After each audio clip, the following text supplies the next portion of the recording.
नमस्कार. आज तारीख आहे 28 सप्टेंबर 2024 आणि आजच्या दिवशी आपण गंगापूरमध्ये एका मोसंबीच्या बगीच्यामध्ये आलेलो आहोत आणि आपल्यासोबत बागेतदार आहेत. म्हणजे आज ह्या मोसंबीच्या बगीच्याचे हार्वेस्टिंग चालू आहे, तोड चालू आहे ना. काही माल काल तोडला, काही आज माल तोडताय समजा. आपल्या बागायतदार शेतकरी जे आहेत त्यांना एकदा सांगा की आपल्या झाडाची संख्या किती आहे? पावणे 700 झाड आहे. पावणे 700 झाड आहेत. आणि किती रुपयाला बगीचा दिला तुम्ही? 7,11,000 रुपये. 7,11,000. आता विचार जर केला तर पावणे 700 झाडे समजा है ना. 7,11,000ला एवढे समजा काही विशेष गोष्ट नाही. पण महत्वाची गोष्ट या बगीच्यामध्ये अशी आहे की आपल्याला या परिसरामध्ये पाण्याची कमतरता म्हणजे सुरुवातीला तुम्ही असे म्हणायचे की या बगीच्याला मालच नाही है ना, त्याला काहीच करायचं नाही आपल्याला. कारण की कंडिशन अशी झालेली होती. मला वाटतं पाणी किती वेळ चालायचं आपलं? 1 घंटाभर चालायचं, 1 तासभर पाणी चालायचं. आणि ही जी जमीन आहे लालसर जमीन आहे, म्हणजे त्याला पाणी जास्त लागतं. आणि अशा अवस्थेमध्ये सुद्धा बगीचा जागला. पण सगळ्यात महत्वाचं म्हणजे याला फक्त असे पिवळसर पानं झालेले होते अगोदर है ना. मी ज्यावेळेस आलतो उन्हाळ्यात तर भयंकर कंडिशन होते, पाणीच नव्हतं. म्हणजे जूनच्या सुरुवातीला जर पाऊस होत नव्हता म्हणजे तो जर लेट झाला असता, झाड गेले असते. इतकी भयंकर अवस्था झालेली होती. म्हणजे तुम्हाला त्यावेळेस मालाच्या अपेक्षेपेक्षा तुम्हाला असं वाटलं झाड जागायचे असा उद्देश तुमचा होता त्यावेळेस. पण झाडं तर जगले आणि आपले पण शेतकरी बघत असतील ग्रेनेड वगैरे झाडाची एकदम चांगली झाली. त्यावेळेस पूर्ण पिवळे पानं झालेले होते, पिवळे पानं झाले होते. पाणी म्हणजे 1 घंटा चालायची, 1 तासच मोटर चालायची. आणि ह्या एवढ्या मोठ्या झाडाला माल असताना त्या 1 तासाची काहीच होत नव्हतं विचार केला तर. पण ते झाडं जगले पण. आणि सगळ्यात महत्वाचं माल एकदम क्वालिटीचा तयार झाला. तुम्ही जर माल बघितला आता पाणी नव्हतं गेलं म्हणजे 2 महिने चुकले पाण्यामुळे.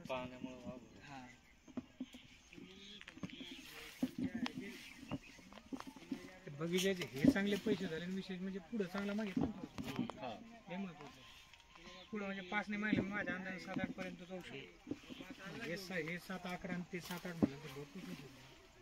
ते पण कुठले यायचे ज्याला पाणीच नव्हतं. समजा 1 तासभर मोटर चालायची. त्याची क्वालिटी मध्ये आज तुम्ही जास्त फरक होते. त्याच्यामुळे तर म्हणून याला ताकद द्यावं लागेल. तसा माल पावसाळ्यात सांगतो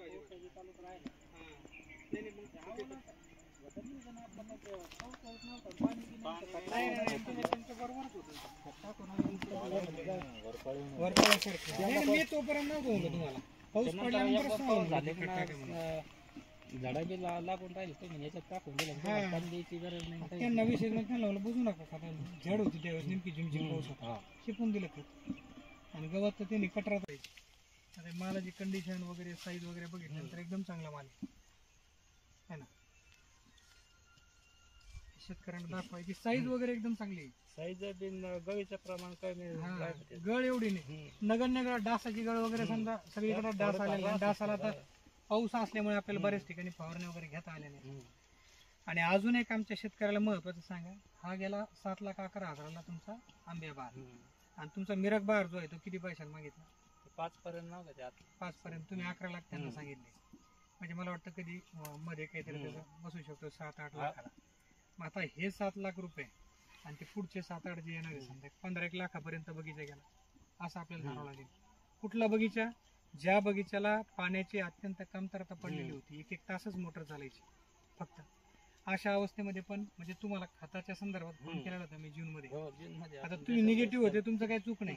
पण त्यावेळेस तुम्हाला म्हटलं की त्याची पाऊस पडल्याच्या नंतर मी तुम्हाला म्हटलं की खत आवर्जून टाका. त्याच्यानंतर तुम्ही खत टाकलं आणि खताच्या अगोदर बगीचा एकदम पिवळसर होता, पाणीच नव्हतं. त्याने तो क्वालिटीचा पण झाला, माल चांगला झाला. सगळ्यात महत्वाचं ह्या मालाचे पैसे झाले पुढचे पण. आणि पुढे पण झाडाची ताकद चांगल्या प्रकारे तयार झालेली आहे. त्याच्यानंतर तुम्हाला तणाचं व्यवस्थापन जे सांगितलेलं होतं ते तुम्हाला उपयोगी वाटलं का?